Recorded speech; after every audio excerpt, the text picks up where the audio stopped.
The text message was waiting for me when I stepped off the Greyhound at the Mill Creek station, my duffel bag slung over one shoulder and my discharge papers folded in my back pocket. 2 years overseas, 2 years of sand and heat, and counting down days until I could come home to my family. The message was from Julia, my wife of 18 years.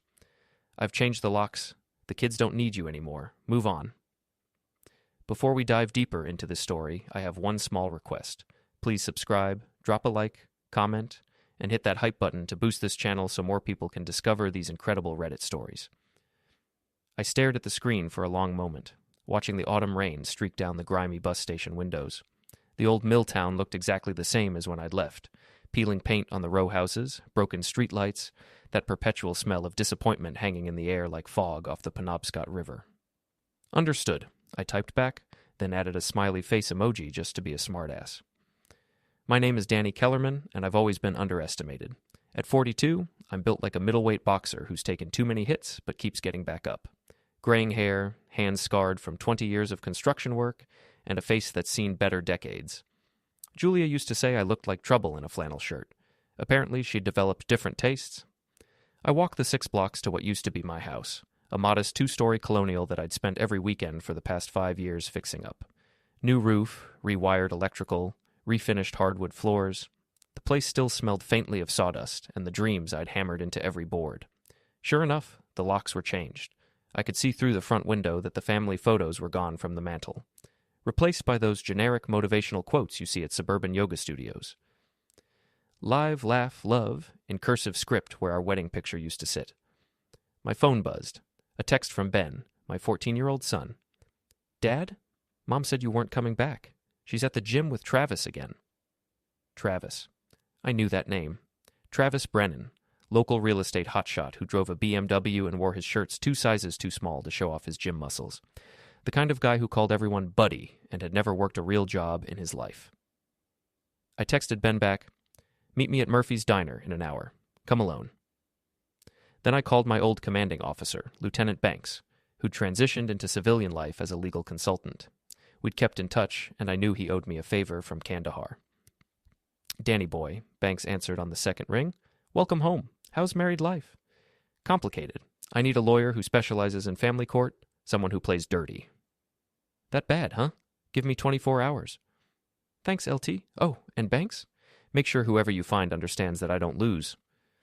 I hung up and walked to Murphy's Diner, a greasy spoon that had been serving the same menu since the Carter administration. Ben was already there, hunched over a chocolate milkshake and looking like he'd rather be anywhere else. Hey, kiddo. I slid into the booth across from him. Dad. He looked up, and I saw Julia's eyes, but my stubborn jaw. Mom said you abandoned us. Your mom says a lot of things. What do you say? Ben reached into his backpack and pulled out a USB drive. I set up a security camera in the living room last month. You know, for when we're not home, Mom doesn't know about it. Smart kid. I pocketed the drive without looking at it. How's your sister? Maddie's different now. She's got like 50,000 followers on TikTok, and she's always talking about Mom's glow-up and how she's an inspiration for women finding themselves. Ben made air quotes with obvious disgust. She posts these videos about toxic masculinity and how Mom is brave for leaving her oppressive marriage. Oppressive marriage, I laughed, but it came out bitter. Is that what we're calling it? Dad, there's something else. Travis has been staying over, a lot, and Mom's been going to this gym where he works out. She hired this personal trainer, Sasha, who's also Mom's new best friend. They go out for wine every night and talk about reclaiming their power. I studied my son's face. 14 years old and already more perceptive than half the adults I knew. You okay with all this? No. His voice cracked slightly. I miss when we were a family. I miss you teaching me how to fix things. I miss Sunday morning pancakes and you making jokes that made Mom laugh even when she pretended they weren't funny. Something cold and hard settled in my chest. I'd spent 2 years in a desert thinking about those Sunday mornings, about coming home to the life I'd built with my own hands. Now some gym rat with a man bun was sleeping in my bed and my daughter was turning our family drama into social media content. Ben, I want you to know something. I didn't abandon you, and I'm not going anywhere. Your mom thinks she's played her ace, but she doesn't know what game we're actually playing. I drove Ben home in my battered pickup truck, watching him disappear through the front door that I'd installed myself 3 years ago. Then I sat in the driveway for a while, looking at the house where I'd planned to grow old with Julia. My phone rang. Banks. I found your shark. Her name is Patricia Vance, and she's got a reputation for turning divorces into nightmares. She can see you tomorrow morning. Perfect. One more thing, LT. I need a favor that's slightly outside normal legal channels. How slightly? Remember that surveillance equipment we used to track insurgent movements? The stuff that could monitor communications and financial transactions? Banks was quiet for a long moment. Danny, what exactly are you planning? I'm planning to win. That night, I checked into the Riverside Motel, a dump on the edge of town that rented rooms by the hour and didn't ask questions. I plugged Ben's USB drive into my laptop and watched 6 hours of footage that confirmed everything I'd suspected and a few things I hadn't. Julia and Travis going at it on my couch like teenagers.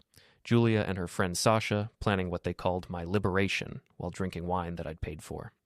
Maddie coaching her mother on what to say to make their story more compelling for her social media followers. But the most intriguing footage was from 3 weeks ago. Julia, Travis, and Sasha in my kitchen, and Sasha saying something that made my skin crawl. He fired me from that construction job 5 years ago, Julia. Said I was a safety liability. This isn't just about you finding happiness. This is about making Danny Kellerman pay for humiliating me. I rewound that section 3 times, making sure I'd heard correctly. The woman, Sasha Morrison, a personal trainer who had become Julia's best friend and confidant, was the same Sasha Morrison I had dismissed from my crew for arriving drunk and almost causing a fatal accident with a forklift. This wasn't just about my wife having a midlife crisis. This was a setup. I smiled for the first time in weeks. If Sasha wanted to play games, I'd show her how a professional played. The next morning, I met Patricia Vance at her law office in downtown Mill Creek. She was exactly what I'd expected. Sharp suit, sharper eyes, and the kind of smile that suggested she enjoyed watching people bleed. Mr. Kellerman, she said, gesturing to a chair across from her mahogany desk. Lieutenant Banks tells me your wife has made some tactical errors. I handed her the USB drive. 6 hours of surveillance footage from my own home security system. My wife doesn't know it exists? Vance plugged in the drive and watched for 10 minutes, her expression never changing. Finally, she looked up. This is quite comprehensive. Adultery, conspiracy, potential fraud if she's been hiding assets. What outcome are you looking for? I want everything. The house, custody of Ben, and I want her to understand that she picked a fight with the wrong guy. What about your daughter? Maddie made her choice. She can live with the consequences. Vance nodded approvingly. I can have emergency motions filed by this afternoon, freeze all joint accounts, temporary custody order, and a restraining order preventing her from disposing of marital assets. She'll be served at her workplace. Do it! I left Vance's office and drove to Mickey's boxing gym, the one place in town that felt like home. Mickey Sullivan had been training fighters for 40 years, and his gym was a time capsule of sweat, leather, and honest violence. Mickey himself was pushing 70, built like a fire hydrant, and had the kind of wisdom that only came from taking punches for a living. Danny boy, Mickey looked up from wrapping a young fighter's hands. Heard you were back. Also heard your missus has been keeping company with that pretty boy Travis. News travels fast in this town. Faster than bad checks and twice as reliable. You here to hit something? I'm here to plan something. Mickey sent the young fighter away and poured 2 cups of coffee that could strip paint. Talk to me. I told him everything, the affair, Sasha's revenge plot, Maddie's betrayal, and my plans for making them all pay. Mickey listened without interruption, occasionally nodding or grunting his approval. Sounds like you got yourself a war, he said finally. Question is, you planning to win it or just survive it? I'm planning to destroy them. Good, because if you're going to fight dirty, you better fight smart. These people think they know you, but they only know the Danny who played by the rules. Time to introduce them to the Danny who doesn't. That afternoon, my phone started ringing. First Julia screaming about frozen bank accounts. Then Maddie crying about how I was ruining her mother's life. Then Travis trying to sound tough while demanding I be reasonable. I let them all go to voicemail. At 6 o'clock, I drove to the Mill Creek Community Center, where Maddie had a basketball game. I wanted to see my daughter play, even if she'd decided I was the villain in her story. Julia was there, sitting in the bleachers with Travis and Sasha, all of them wearing matching athleisure outfits like some kind of fitness cult. Maddie spotted me as soon as I walked in, and I saw her whisper something to her teammates. During halftime, Julia approached me. She looked different, 20 pounds lighter, blonde highlights, designer workout clothes that probably cost more than my truck payment. Danny, we need to talk. Do we? Because your lawyer seems to think we should communicate through legal documents. You froze our accounts. Maddie can't even buy lunch at school. Our accounts, I repeated. Interesting choice of words, considering you changed the locks and told me to move on. Travis appeared at Julia's shoulder, all muscles and cologne. Look, buddy, maybe we can work something out. Man to man. I looked him up and down slowly. Man to man? You're sleeping with another man's wife in his own house. And you want to talk man to man? Hey, that's not... Travis. I stepped closer, and he instinctively backed up. I've spent the past 2 years facing people who genuinely wanted to destroy me. You think your CrossFit muscles and your BMW impress me? Danny, stop it, Julia hissed. People are staring. Good. Let them stare. Let them see what kind of man your boyfriend really is. The second half of the game was a disaster. Maddie played terribly, distracted by the drama in the stands. Every time she looked over, she saw her parents glaring at each other while her mother's boyfriend tried to look intimidating and failed. After the game, Maddie stormed over to me. Dad, you're embarrassing me. My friends are all asking questions, and my follower count is dropping because people think our family is trashy. Your follower count. I stared at my daughter, this 17-year-old stranger who looked like the little girl who used to help me build birdhouses in the garage. That's what you're worried about? You don't understand. I have brand partnerships. I'm supposed to be inspirational. Inspirational? I laughed, but there was no humor in it. You want to be inspirational, Maddie? Try being loyal to your family. Try not selling out your father for social media clout. You abandoned us. I served my country. There's a difference. Maddie's face crumpled, and for a moment I saw the little girl again. But then Sasha appeared, putting a protective arm around my daughter. Danny, you're upsetting her, Sasha said in that fake concerned voice that personal trainers use when they were trying to sound caring. I studied Sasha's face. Bottle blonde, too much makeup, the kind of woman who peaked in high school and spent the rest of her life trying to recapture that feeling. Sasha Morrison. Been a while. Her face went pale. I don't know what you mean. Sure you do. 5 years ago at my construction site, you nearly crushed Jimmy Torino with a forklift because you showed up drunk. I fired you, and you swore you'd make me pay. Does that jog your memory? Julia looked confused. What's he talking about, Sasha? He's lying, Sasha said, but her voice shook. Am I? Because I've got the incident reports, the photos, and 3 witnesses who'll testify that you swore you'd get revenge on me someday.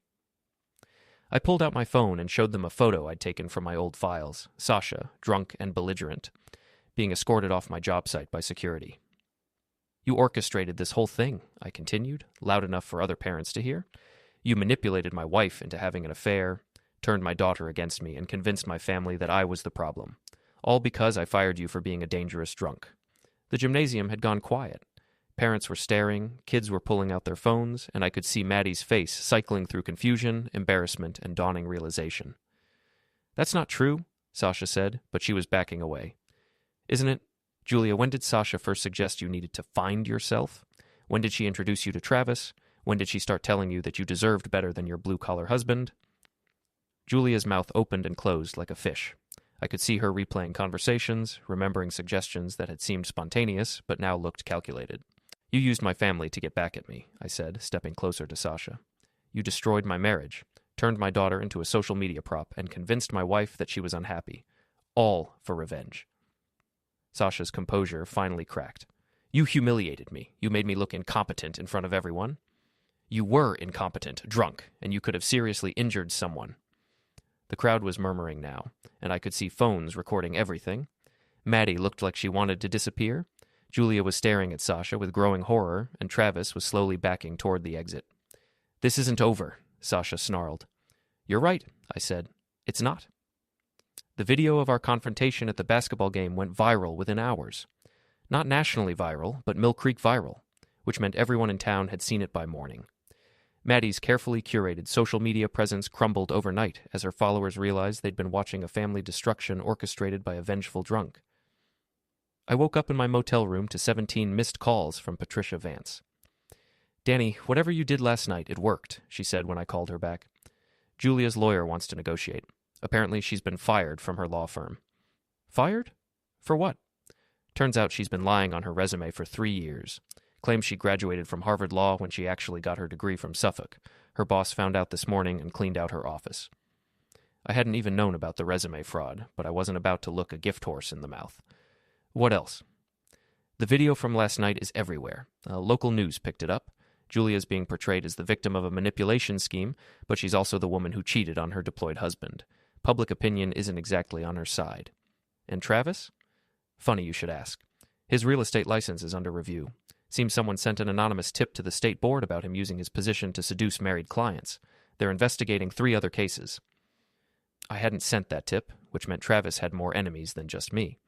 In a town like Mill Creek, that wasn't surprising. Pretty boys who preyed on lonely wives tended to make a lot of enemies. What about Sasha? Her gym is hemorrhaging members. Apparently word got out about her drinking problem and her history of manipulating clients. She's also being investigated for practicing therapy without a license.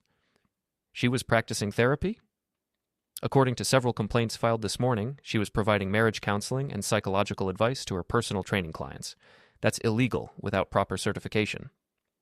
I hung up and drove to Mickey's gym, where I found the old boxer watching the local news coverage of our family drama. "You're famous," Mickey said without looking up from the TV. "Infamous, more like." Sometimes that's better. Fear is more reliable than love. On the screen, a reporter was standing outside Julia's former law office, explaining how a decorated veteran had returned from deployment to find his life destroyed by a revenge plot. The story had everything local news loved: betrayal, conspiracy, and a sympathetic victim who'd served his country. "You planned this," Mickey said. It wasn't a question. "I planned to expose Sasha. The rest was just good luck and bad karma catching up with people." "Bullshit. You knew exactly what would happen when you confronted her in public. You knew someone would record it, knew it would spread, knew it would destroy all of them." Mickey was right, of course. I'd spent 2 years in military intelligence, learning how to manipulate information and control narratives. Last night hadn't been an emotional outburst. It had been a surgical strike designed to destroy my enemy's credibility and turn public opinion in my favor. "They started a war," I said. "I'm just finishing it." My phone buzzed with a text from Ben. "Dad, can you pick me up from school? Mom's car got repossessed." I found Ben waiting by the flagpole, looking embarrassed and angry. He climbed into my truck without saying anything, and we drove in silence for several blocks. "Is it true?" he finally asked. "About Sasha setting everything up?" "Yeah, kiddo, it's true. Mom's been crying all morning. She keeps saying she didn't know, that she thought she was making her own choices. What do you think?" Ben was quiet for a long time. "I think she wanted to believe it because it made her feel better about cheating on you." "Smart kid. Too smart for his own good, maybe." "Where's your sister?" "Hiding in her room. Her phone's been blowing up, but not in a good way. Turns out her followers don't like being lied to. She lost 20,000 followers overnight." "And Travis?" "Gone. Packed his stuff this morning and left. Didn't even say goodbye." We pulled into the driveway of what used to be my house. Julia's car was indeed gone, repossessed by the bank after I'd frozen the accounts she'd been using to make payments. Through the window, I could see her sitting at the kitchen table, staring at a stack of legal documents. "Ben, I want you to pack a bag.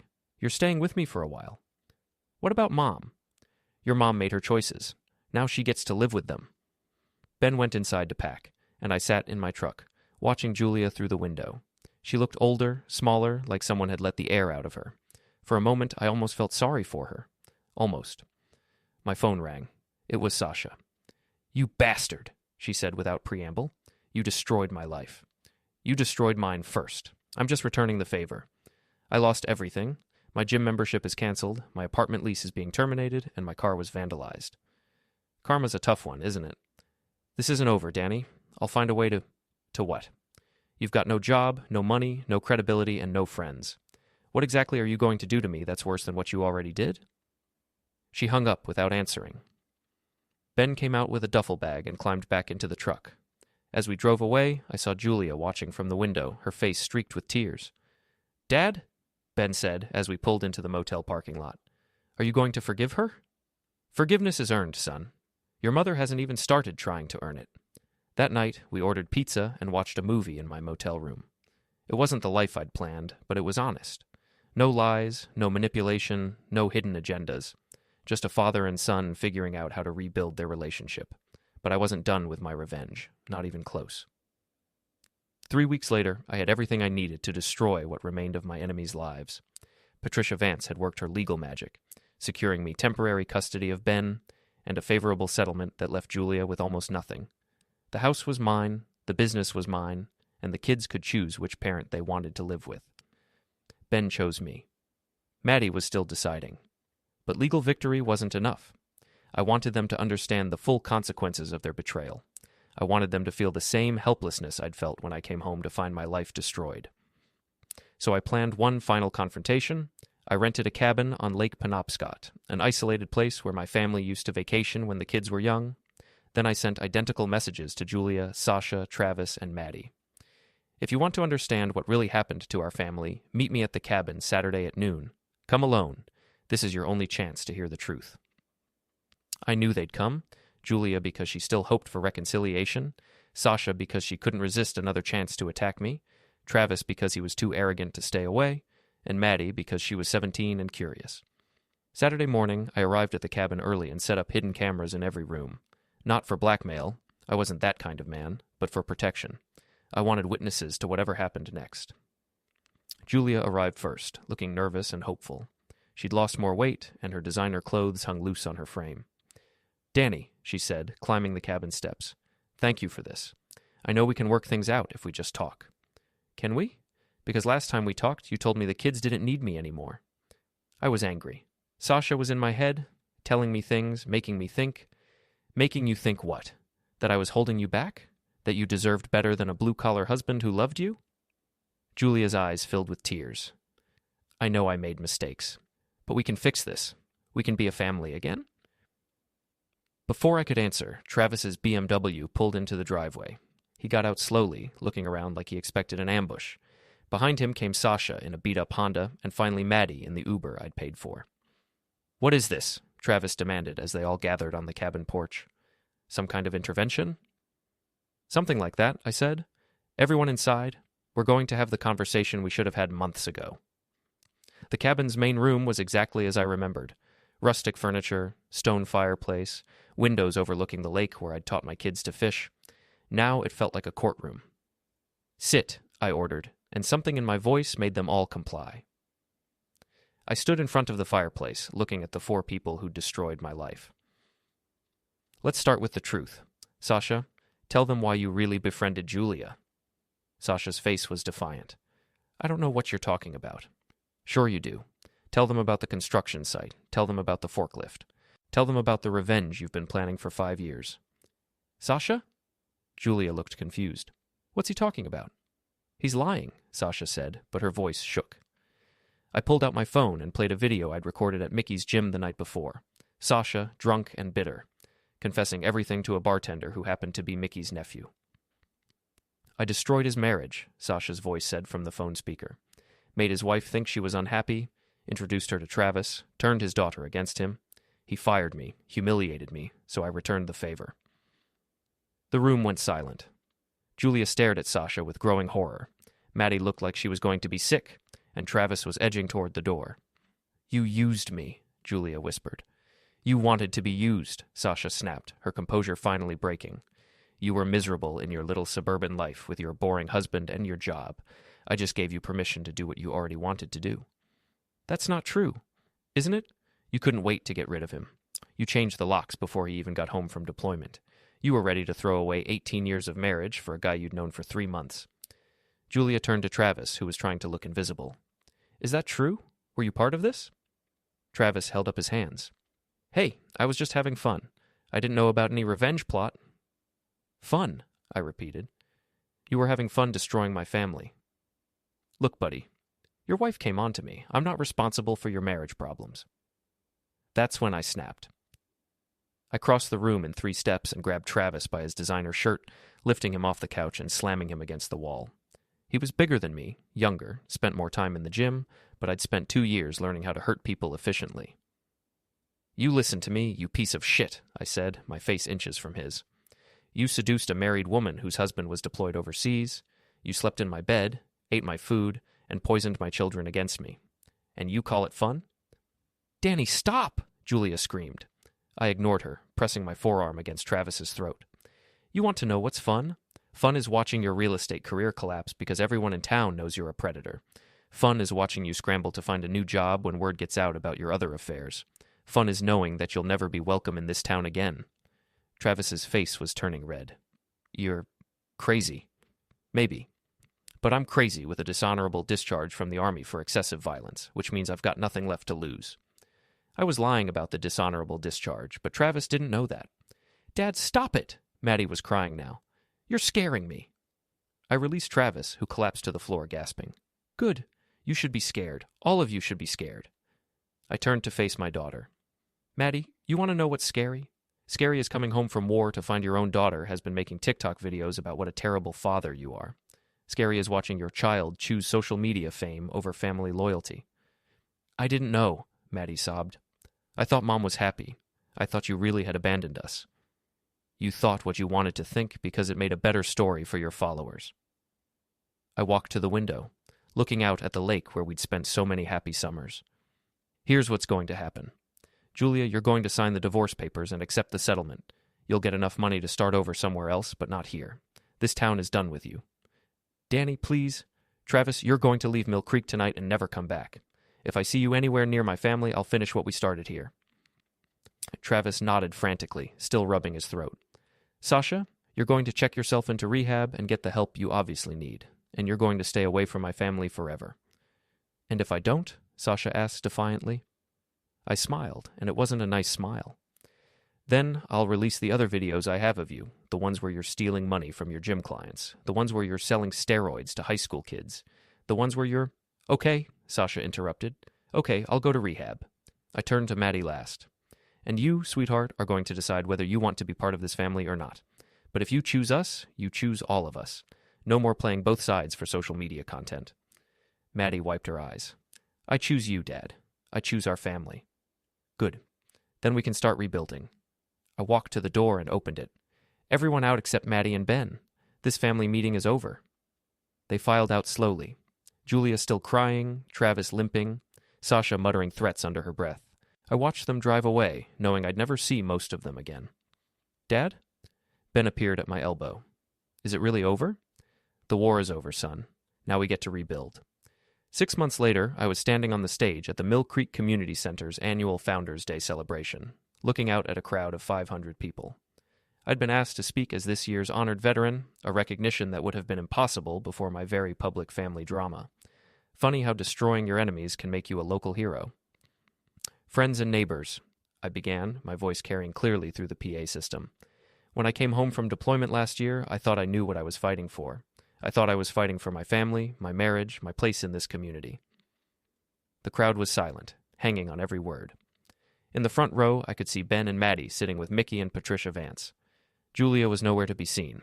She'd moved to Portland 3 months ago and hadn't been back since. But I learned something important about fighting. Sometimes you're not fighting for what you think you're fighting for. Sometimes you're fighting to discover who you really are when everything else is stripped away. I paused, letting my eyes scan the crowd.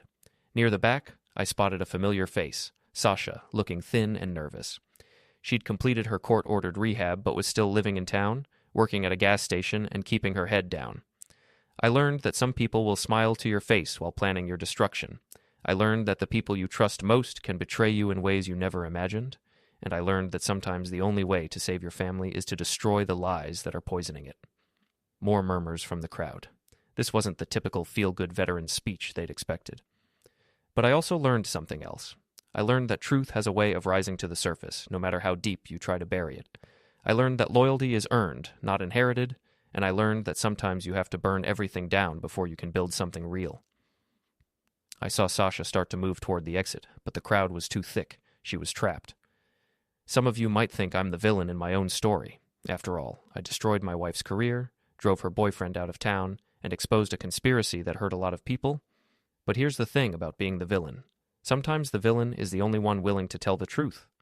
The crowd was completely silent now.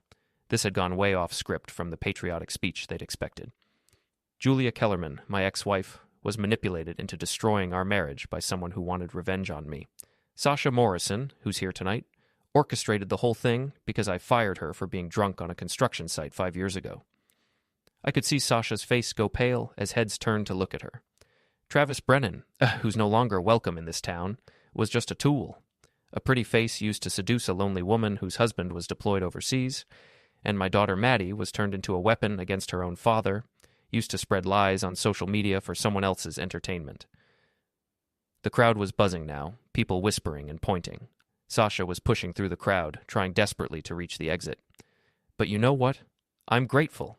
I'm grateful because it showed me who my real family is, it showed me who my real friends are, and it showed me that sometimes the best thing you can do for the people you love is to destroy the people who are trying to destroy them. I stepped closer to the microphone, my voice dropping to barely above a whisper. If you ever need someone to stab you in the back, hire my ex-wife. If you want your property vandalized, call Travis Brennan, if you can find him. If you want to lose everything you've worked for, trust Sasha Morrison. And if you want to sell out your own family for internet fame, follow my daughter's old example. The crowd was in chaos now. Some people were cheering, others were booing, and everyone was talking at once. I could see local news cameras capturing every moment. But if you want loyalty, if you want someone who'll fight for you when everyone else runs away, if you want someone who keeps his promises even when it costs him everything, then you want someone like me. I stepped back from the microphone and smiled. Thank you for this honor. Enjoy the rest of your evening. The crowd erupted. Some people were applauding, others were shouting questions, and a few were heading for the exits. I could see Sasha near the back door, tears streaming down her face as people pointed and whispered, but I wasn't done. Oh, and one more thing, I said, stepping back to the microphone. Sasha, since you're here tonight, why don't you come up and tell everyone about your new job? I'm sure they'd love to hear how the woman who destroyed a military family is now pumping gas for minimum wage. Sasha froze, trapped between the crowd and the exit. People were turning to stare at her, some with recognition, others with disgust. Or maybe you could tell them about the rehab program you completed, the one for alcohol addiction and pathological lying. I'm sure that would be inspiring. Stop it, Sasha called out, her voice breaking. Please, just stop. Stop? The way you stopped when I begged you to leave my family alone? The way you stopped when my son asked you why you were making his mother hate his father? The crowd was getting ugly now. Someone shouted, "Get out of town!" and others took up the chant. Sasha was crying openly, pushing desperately toward the exit. Ladies and gentlemen, I said into the microphone, let's give Sasha Morrison a warm Mill Creek send-off. The crowd surged toward her, not violently but with clear intent. She was going to be run out of town, and we all knew it. But then something unexpected happened. Travis Brennan appeared at the back of the crowd, pushing through to reach Sasha. He looked different, thinner, older, wearing a cheap suit instead of his usual designer clothes. "Leave her alone," he shouted. "This is between you and me, Danny." The crowd turned, surprised to see him. Travis was supposed to be long gone, banned from town by social pressure and economic necessity. "Travis," I said, genuinely surprised. "I thought you'd learned your lesson." "I came back for her," he said, putting his arm around Sasha's shoulders. "We're leaving together, tonight." I stared at them, the manipulative personal trainer and the narcissistic real estate agent, clinging to each other like survivors of a shipwreck. "How romantic," I said. "The two people who destroyed my family have found each other? I suppose there's a certain poetry in that." "We're sorry," Travis said, though his voice lacked conviction. "We never meant for things to go this far." "Sorry," I laughed, but there was no humor in it. "You're sorry for destroying my marriage, turning my daughter against me and traumatizing my son? You're sorry for 2 years of planning and manipulation and lies?" "Yes," Sasha said, finding her voice. "We're sorry. We'll leave town tonight and never come back. Just, please let us go." I looked at them for a long moment, these two broken people who'd caused so much pain. Then I looked at my children in the front row, Ben, proud and loyal, and Maddie, who'd learned the hard way about the cost of betrayal. Go," I said finally. "Get out of my town and don't come back. But understand this. If I ever see either of you again, if you ever contact my family, if you ever even think about coming back here, I will destroy you in ways you can't imagine." They didn't need to be told twice. Travis grabbed Sasha's hand and they pushed through the crowd toward the exit, people stepping aside to let them pass. As they reached the door, I called out one last time. "Hey, Travis." He turned, fear clear on his face. "Thanks for the memories. I hope she was worth it." They disappeared into the night, and I knew I'd never see them again. The crowd was still buzzing, people talking excitedly about the drama they'd just witnessed. But I was done performing. I stepped down from the stage and walked to where my children were waiting. "Dad," Maddie said, taking my arm. "That was brutal," Ben finished, "but fair." "Was it?" I asked them. "Do you think I went too far?" "No," Maddie said firmly. "They destroyed our family for revenge. They used me, manipulated Mom, and hurt Ben. They deserved everything they got. And more," Ben added. We walked out of the community center together, past the crowd still talking about what they'd witnessed. In the parking lot, I could see local news reporters setting up for live broadcasts, ready to spread the story beyond Mill Creek. By tomorrow, everyone in the state would know about the decorated veteran who'd exposed a conspiracy against his family and driven his enemies out of town. Some would call me a hero, others would call me a villain. I didn't care what they called me, as long as they understood one thing. Danny Kellerman was not a man to be underestimated. As we reached my truck, Ben looked back at the community center. "Dad, do you think they'll really stay away?" "They'll stay away," I said with certainty. "They know what happens to people who cross our family." "And Mom?" Maddie asked quietly. "Do you think she'll ever come back?" I considered the question carefully. Julia had made her choice, and so had I. There was no going back to what we'd been, but maybe there was a chance for something different. "I don't know," I said honestly. But if she does, she'll find a family that's stronger than the one she left behind." We drove home through the quiet streets of Mill Creek, past the old mill buildings and the houses where I'd grown up. This town had seen me at my lowest point and at my moment of triumph. It had watched me lose everything and then take it all back. I was Danny Kellerman, the man who'd fought a war on two fronts and won both battles. I was the father who'd saved his family by destroying their enemies. I was the husband who'd chosen justice over forgiveness and victory over reconciliation. Some people would call that revenge. I called it love.